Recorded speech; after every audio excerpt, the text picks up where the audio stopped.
¿Qué tal, señores y señores? Bienvenidos nuevamente a un aula más de cirugía bucal.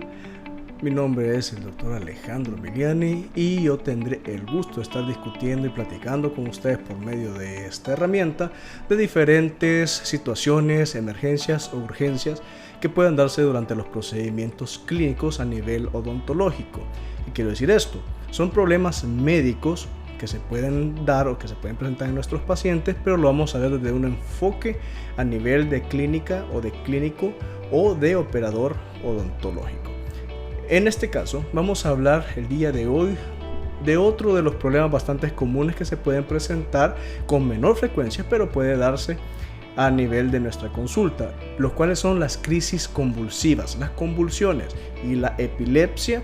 En sí vamos a tratar de ver cuál es la diferencia entre estos tres términos muy confundidos normalmente, pero que deben de verse o comprenderse por separado. Repito, aunque se parezcan, convulsiones, crisis convulsivas y la epilepsia son conceptos totalmente diferentes. Así que para poder comprender un poquito más sobre este tema, vamos a empezar como siempre dándole pie a esta plática. Vamos a empezar por el principio como siempre solemos hacer. Vamos a hablar de las convulsiones y cuál es su relación con los otros términos que hemos discutido a continuación. Vamos a conocer cuál es el concepto general de una convulsión. Una convulsión es una alteración de la función cerebral caracterizada por una crisis que incluye cambios de la conciencia, la actividad motora y fenómenos sensoriales. Es decir, es una alteración eléctrica repentina y no controlada a nivel del cerebro. Esta puede provocar cambios en el comportamiento de las personas, en sus movimientos o sentimientos, así como también en los niveles de conciencia que pueda presentar esta persona. Generalmente hablamos de una crisis convulsiva cuando son varias repeticiones de eventos aislados, y estas crisis convulsivas nos van a llevar a determinar el diagnóstico de una posible enfermedad que conocemos como epilepsia, la cual va a afectar al 1% de la población en general. Ya diferente es hablar, como les mencionaba, de lo que es la convulsión.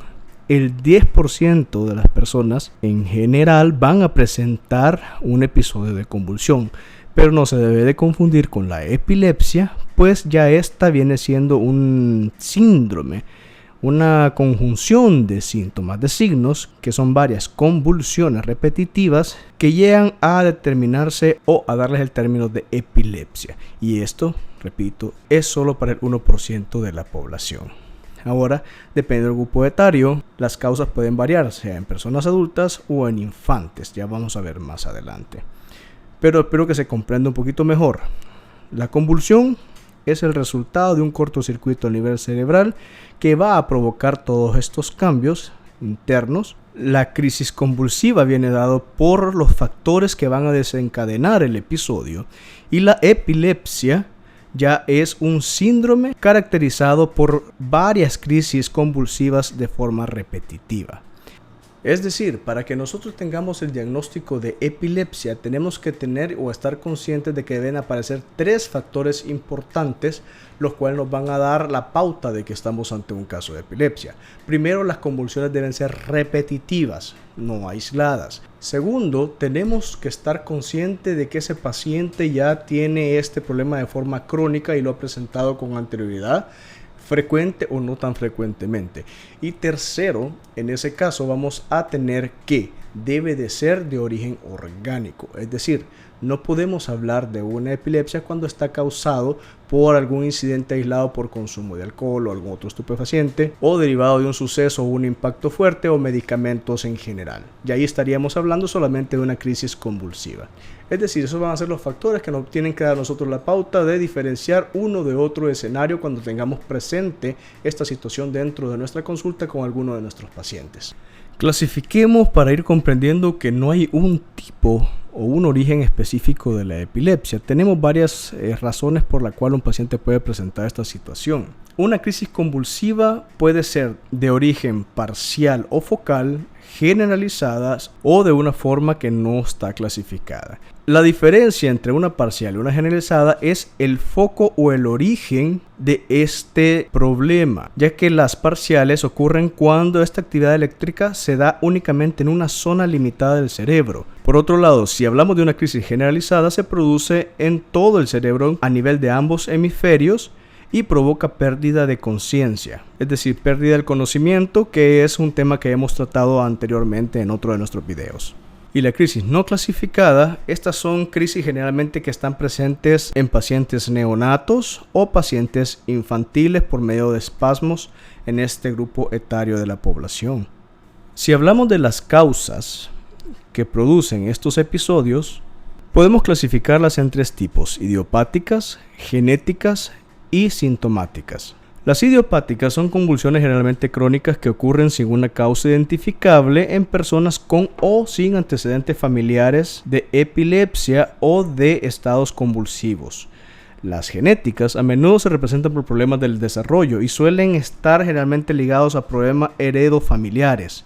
Por otro lado, las sintomáticas o convulsiones sintomáticas asociadas son también conocidas como crisis provocadas o reactivas. Son aquellas crisis epilépticas que suceden de manera simultánea o muy próximas a una situación o evento o enfermedad sistémica, así como problemas neuropáticos agudos. Ahora, si nos vamos ya a causas específicas, podemos hablar ahí sí ya específicamente del síndrome de epilepsia, de las enfermedades infecciosas, ya estas sean generales o a nivel del sistema nervioso central, traumatismos craneales, tumores y otras lesiones estructurales del cerebro que generan aumento de la presión intracraneal.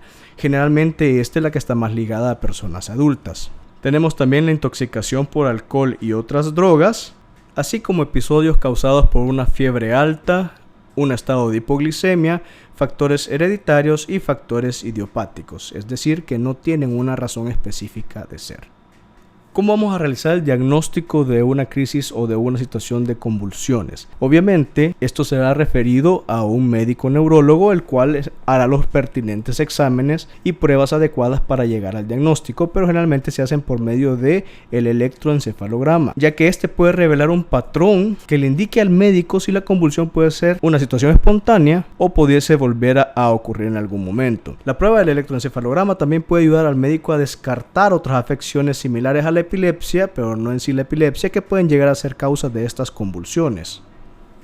Ahora hablemos de las características clínicas de esta situación.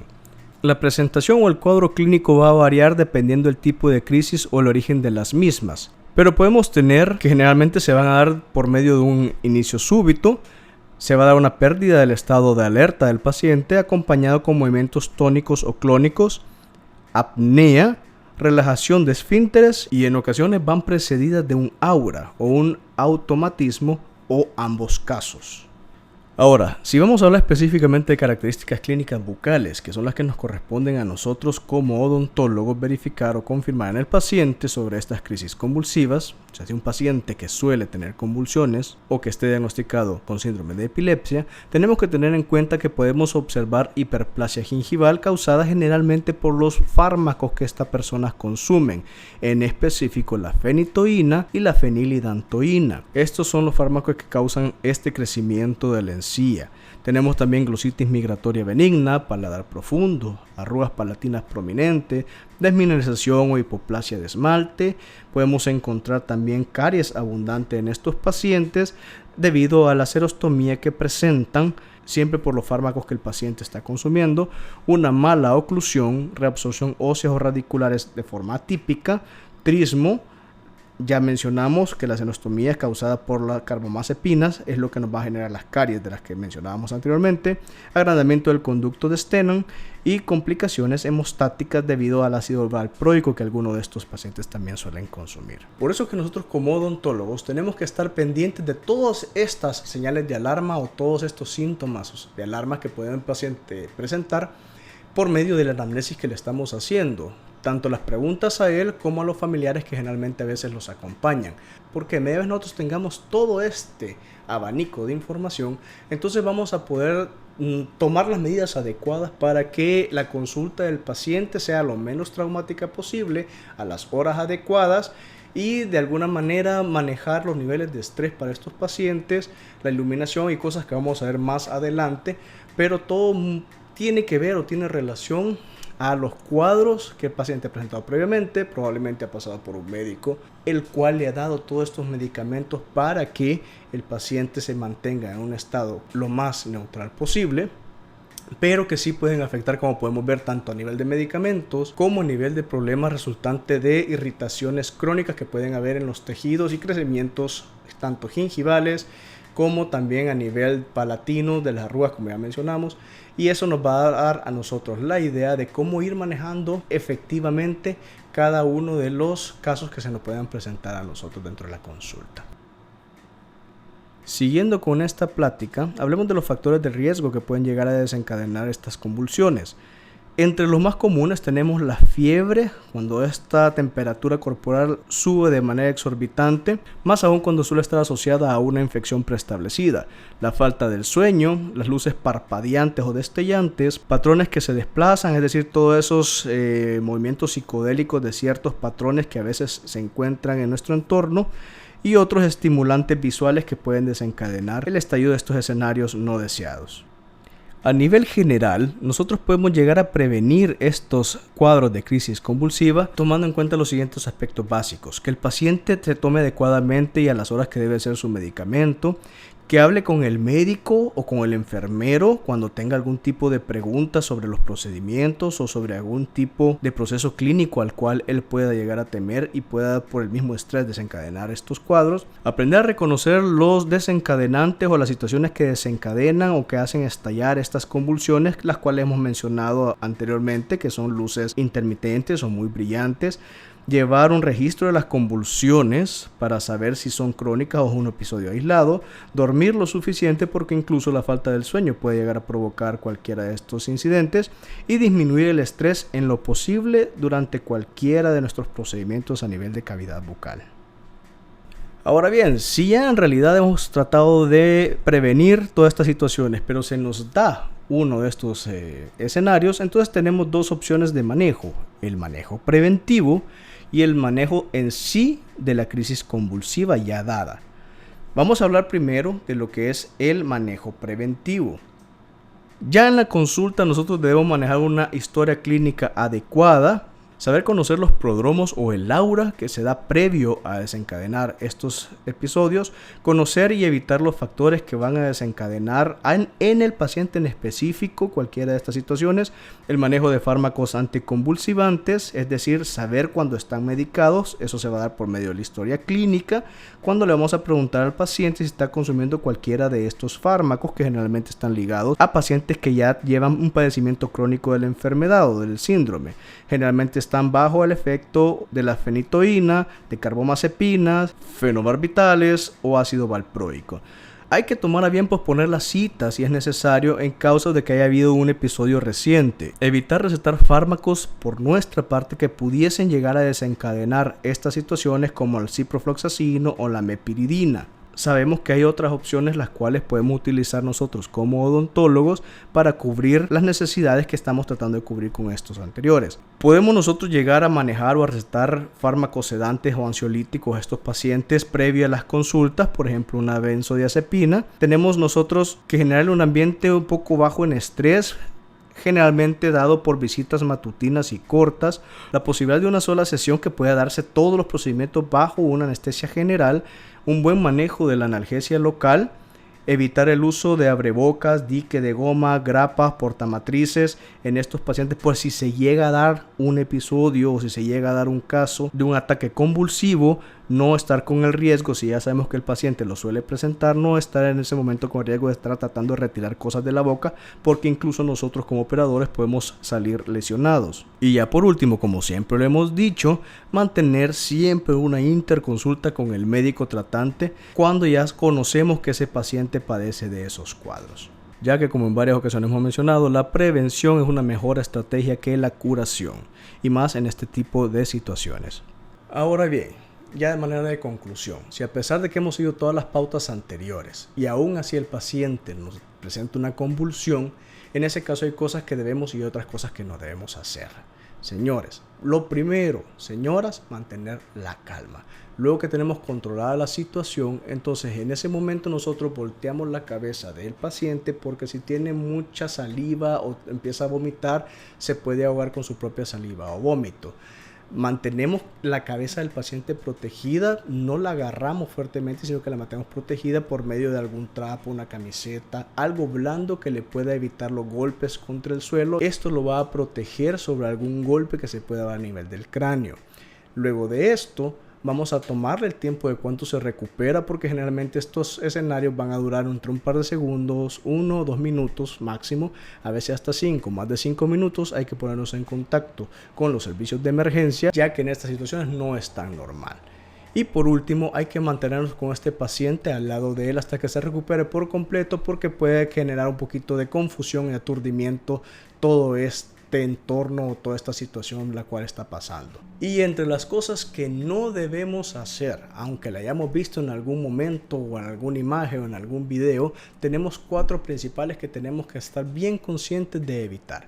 Primero, darle agua al paciente, medicamentos o alguna comida cuando se está recuperando, porque esto puede hacer que se ahogue el paciente o que él esté empezando a tratar de respirar nuevamente y nosotros le compliquemos el escenario. Segundo consejo muy importante, no se le da respiración de boca a boca a estos pacientes, ni tampoco se le pone nada entre los dientes dizque para protegerle la lengua o protegerle la dentadura, porque igual se le pueden fracturar porque nosotros estamos poniendo algo demasiado rígido en la boca del paciente.